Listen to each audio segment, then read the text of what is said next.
Hello, my name is Sue Linya, and I'm a registered dietitian nutritionist with S&snutrition Network. Today I will be presenting an abbreviated International Dysphagia Diet Standardization Initiative, that's nicknamed IDDSI, training. This short video is intended for viewing by nursing staff and others who are not involved in food preparation, but may be serving meals in the dining room or working with direct patient care. It is important that you have a solid understanding of the diet textures and liquid consistencies for residents on IDDSI diets. You will often be the final check of the diet accuracy before a tray is served to residents, and will need to ensure the food still meets IDDSI criteria at the end of the dining process. You may also be asked to thicken a beverage for a resident or ensure a patient or resident receives an appropriate snack between meals. Since this is a very shortened training, you will likely have additional questions. Additional information about IDDSI can be found on IDDSI.org, or you may watch the full training sessions. Thank you very much. So first thing I want to make really clear is that IDDSI is for swallowing issues. Okay, it's for people that have dysphagia or dysphagia. You can say it either way. From every speech therapist has told me that's okay. So, and not for other things. So it's a really restrictive set of diets. So there are things that people, when they're on these diets, don't get to have. And so Kelly writes our menus for us, and it limits the foods that people can have. So in our facilities, we have a lot of people on texture modified diets, and it can be for a variety of reasons. Sometimes it's a preference. Sometimes it's a chewing issue. Sometimes they're right-handed and their arm's in a sling and they'd like their stuff already cut up for them.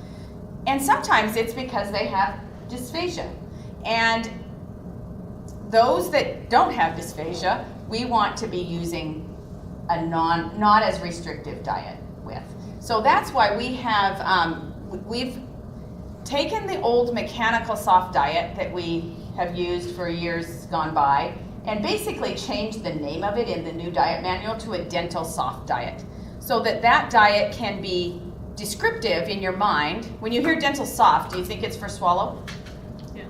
No, you think it's for because of chewing. So we've just renamed it, kept it the same, but it's a much less restrictive diet. So that could be the diet if you choose to use with your residents that have chewing issues. Of course, we're still going to have puree that could go between either of the diets.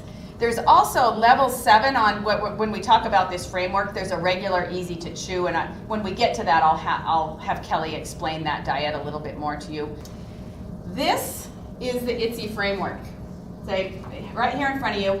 This will be something that you probably are going to want to laminate and put on the line in your kitchen. You know, get really familiar with this. When the first time it was that I heard about IDDSI, I looked at this and I'm like, oh my gosh, that's a lot of diets and diet textures, right? It's like way more than we're doing right now. But it really isn't, and the more I look at it and the more I really understand it, it makes so much more sense to me than NDD 1, 2, and 3 and mechanical and all these other words. It makes a lot of sense. So the way that these are done are for all levels of literacy, right? Because it's color-coded, numbered, and then there's a name that goes along with it. And then also within our facilities, I know in our food service department, we have people that don't necessarily always, read or speak English well. I mean, so it does allow for, a lot more availability to see and understand these diets.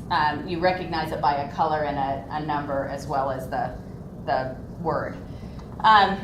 So I'm not going to necessarily go through all these, but I want to do this, back up and go here because I like to point. I don't like to stand still. But I want to just say, if we were going to get rid of a couple of these, we could probably know that we already know thin, right? We know what thin liquid is. So the foods are the top triangle headed down. The liquids are the bottom triangle headed up. Thin is, like thin water. Slightly thick is generally used, according to all the IDDSI people and the speech therapists I've talked to, for infants. Okay? So if we're working with an adult population in our skilled nursing facilities and assisted livings and all that, we probably are not going to encounter level 1. So already we know 0 is thin, level 1 we probably won't encounter. Starting from the top, regular is regular, right? So, and the easy to chew, which we're going to talk about here in a minute, you know, I think we're already kind of handling that with kind of the mechanical soft diet. So really, we get down to only having 3 liquid consistencies. How many do we have right now? 3, right? Well, thin, if you count thin, it's 4. So level 2, mildly thick, is equivalent to nectar thick. Level 3, moderately thick, is equivalent to honey thick. And it's also equivalent, the food, if we had to have somebody on a liquidized puree diet, that's going to be a moderately thick, equivalent to honey. Level 4, extremely thick, equivalent to pudding. And it's the same as puree. So do you see how does that make sense, how this works, that the food and beverages collide in 2 of them because they have to be the same texture. We've been doing puree all along, right? And so to me, it kind of boils down to, we have 2 new diets to learn because we're already doing, we've already kind of know about these, and we're gonna, you know, we'll learn how to do them right. But the level 5 minced and moist and the level 6 soft and bite-sized are really the ones that are going to be different for a lot of us. If you've only done puree and mechanical soft in your building, these are going to be a lot different. If you've been doing NDD, National Dysphagia diets, they won't be that different. There's just some things to adjust to. It is a transitional food, and the speech therapists in the room can correct me if I'm wrong, but it's going to, for purposes of this, you'll see it along the outside of your framework here. It's for teaching and training with individuals that have dysphagia. But the definition of it is it's a food that starts out at one texture. When you put it in your mouth, it changes texture. Okay? So how many of you have had kids? Okay, quite a few. Remember the little crackers that you'd get the kids when they first started eating, and they it's all over you and all over the walls and all, yeah. So that's the same idea. And probably the most common transitional food that we'll serve in our facilities is what? Ice cream. Ice cream. Okay. So ice cream is a liquid, even though you don't think of it as a liquid. It's a what kind of liquid? Thin. What level is that? 0. 0. Yeah, level 0. 0 thin. So it's a thin liquid.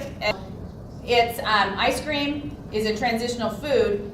If someone is on, well, you guys have this in front of you. If someone is on level 2 or level 3 or level 4 of the liquids, can they have ice cream?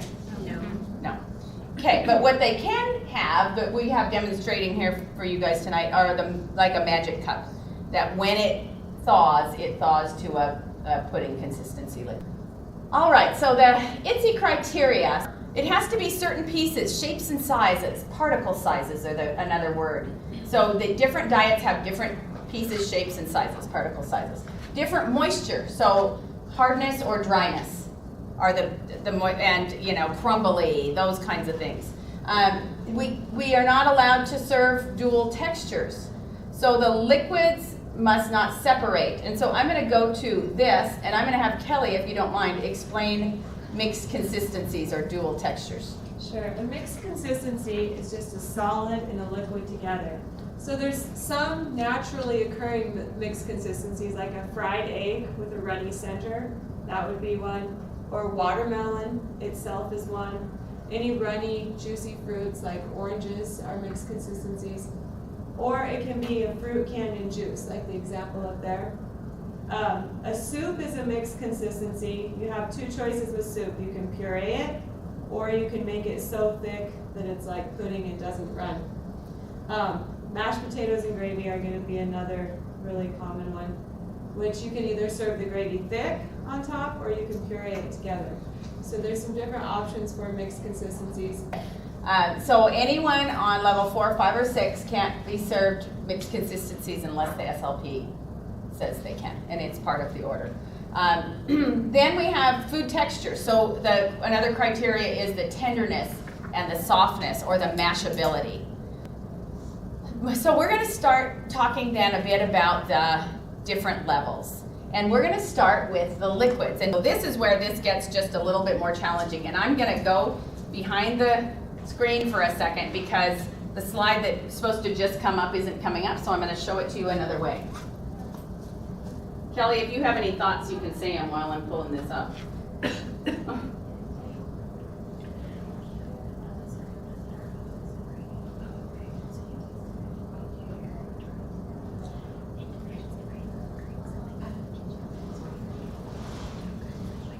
I don't know if the volume's on. Is it playing? Okay, so this is the IDDSI flow test comparison of the 3 levels. We're going to ignore level 1 and look at level 2 and 3. You fill a syringe with 10 milliliters of liquid. You time it for 10 seconds. Then you stop the timer. And hopefully I'll be able to stop this video right there too. No? Yeah, I did. Okay. So when you stop the timer, you look at where the liquid is. So the yellow, if in your syringe, it's between 8 and 10, that's a level 3 moderately thick. If it's between 4 and 8, it's a level 2 mildly thick, okay? Between 1 and 4, it's the slightly thick, so it wouldn't pass for your other 2 levels. So now we're going to focus on the level 6, 5, and 4, the foods. Soft and bite-sized. Level 6, blue. Hold up your fork, if you would, for me. So when we first talk about soft and bite-sized, we're going to talk about the particle size the pieces have to be. So you can tell that these diets were done somewhere besides the US because they use metrics, right? We're going to try to keep it simple, and we're going to use inch, and we're going to use our tools. So the pieces can't be any bigger than the width of your fork. So that's all directions, right? So height, width, so you think about the width of your fork squared. They can be smaller than that. They just can't be bigger than that. So that's the particle size, okay? The next test for this, and you're going to have these in front of you too, but this is like the testing methods that we look at and how we would look at these on the line. But the next test for this is basically, for all of them, that there's no liquid that separates from a food. But the next one is that you can cut through the food with the side of your fork. Okay? So that again, you're using the fork. First you use it for the side, then you cut through it with the side. The third test is you put your thumb on top of your fork like this, and then you're going to push down into the food item that's in the right portion size, right? You'll push down. Your thumbnail can blanch, so it can go from pink to white to pink again. But the food, when you do that, has to stay in the squished form. It can't bounce back up. So I use an example sometimes, and not a lot of people eat tofu, but if you think about steamed tofu, just the plain old, it's really soft tofu, you would do that pretty easily, right? You could squish through it and it would stay. If you have a piece of fried tofu, if you've ever had it or worked with it or whatever, it's spongy, so you'd push down on it and it would bounce back up, so that wouldn't pass that test. But anyway, so those are the testing methods, and they're right here on your sheet. Anything that says critical test, you have to look at. So the appearance and the fork and spoon pressure test. So we need to not just look at it right when we start our line, but what's it looking like at 15 minutes and 30 minutes. And someone said, well, what about the resident that takes an hour to eat? Because we have that, or even a half an hour to eat. So we might serve it to them in the right consistency, and then as it goes along gets drier and harder. And those we're gonna have to work on an individual basis, because I don't know the answer to that. It might be that the speech therapist will ask us to have some extra gravy that they can work with at the time of the service or whatever. But I did. Okay, hold up your fork again. It might have some banana stuck in the tines. For minced and moist, level what? 5, orange. The particle size, the pieces, have to fit between the tines of the fork. So that's they can't be any bigger than that. So it's pretty little, right? Small little particle size. I like this picture of the ground beef over here down at the bottom. So if you're thinking about making ground beef and you're cooking it up, you end up with pieces of ground beef that are this big and then teeny little pieces. So all of them need to be able to fit in between this. So the other tests, and if you flip this little page to page 2, this tells you the minced and moist testing methods. So this calls it lumps less than or equal to 4 millimeters for adults, but really what that means is 1/8 of an inch or between the tines of your fork. So we're going to try to make it not in metric, but so you can actually, remember it. Then you can't have separate thin liquids, just like the other diets.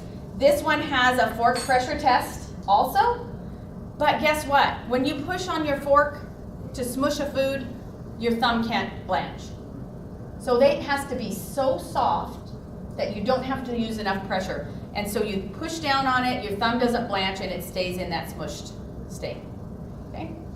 And then, just to make things even more fun, we have a spoon test for this one. So after you get your particle size to the right size and make sure that the food is soft enough, then the food has to sit up on a mound on top of your spoon. Okay, so that's the critical spoon tilt test. Holds its shape on a spoon.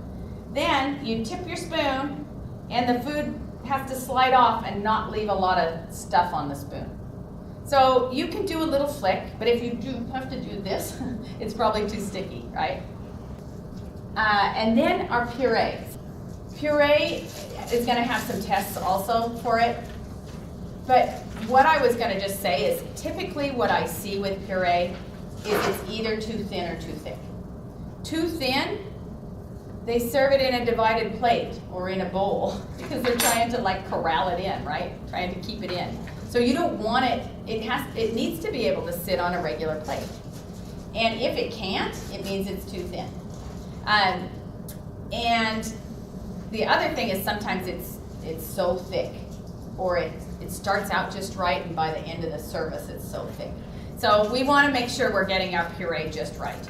And so these are the ways that you test for this. So it can have no lumps. Sometimes that's hard to get to. And the food sits on a mound. Whoops, first the fork. The food should sit on a mound on top of your fork. So who thinks about eating puree with a fork? But you should be able to, because it should be able to sit up on a fork.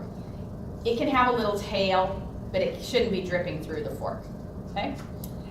So that's your fork test. The spoon test, same, holds its shape on a spoon. And the same that we just did with the banana, you should be able to tip your spoon, give a little flick, and it should come off and not leave a bunch of residual on here. Okay? This is just a video and it's actually working, from IDDSI on the different pressure tests and fork and spoon tests for puree. But every diet level they have these. They don't talk, they're just really, kind of to watch, and they're very short. So the first one is showing that you take your puree and you should be able to place your fork on it and leave fork marks in the puree.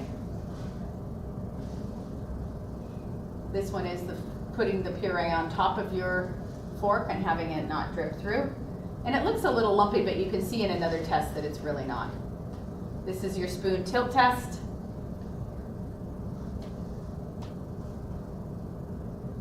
And it left a little residual, but not much. And then the finger test, if you want to put your mashed potatoes between your fingers.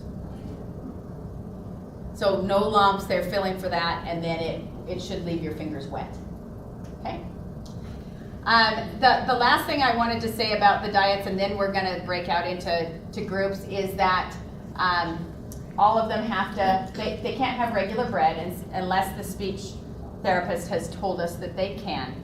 So we have to learn and get good at slurring or gelling bread. And then other kind of bread products, if they're really moist, like I always talk about, I love Starbucks pumpkin loaf. It's so good, but you put it on a napkin and the napkin has grease on it when you pick it up, but it has a lot of oil in it, but it's very moist. So that probably would be acceptable according to IDDSI guidelines, probably without the crust around it because it has nuts on top or whatever. I want to talk just a minute about how diets may be ordered.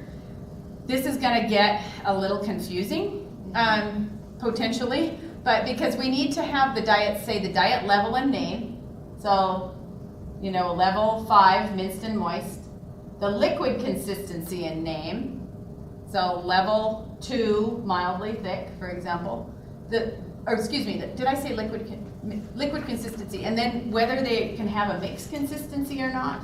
So may have or may not have mixed consistencies. And then whether they can have regular bread or not. Okay? So tell me what you think about this first order. Level 4 puree, no mixed consistencies. Any thoughts or comments on that right away? There's no liquids. There's no liquid And there's no bread. and there's no bread in there. So if you saw that order, what kind of liquid do you think you should serve? Nothing until you clarify it, right? Because I got three different answers on that the last time I asked the question. So someone said, well, it's a 4, so we should do extensively thick liquids. I'm like, but no, that says 4 puree. Someone said we should do thin because it's assumed thin if it isn't ordered thick. And so can you see how that can be confusing? So I think even though this is going to be really cumbersome, and it's not going to all fit on our diet cards unless we figure out a way to, I mean, they have abbreviations. IDDSI.org has abbreviations too that are standard. But I think we need to have all 4 of these things in our diet orders. Any questions? We are done. Thank you, everybody. Thank you.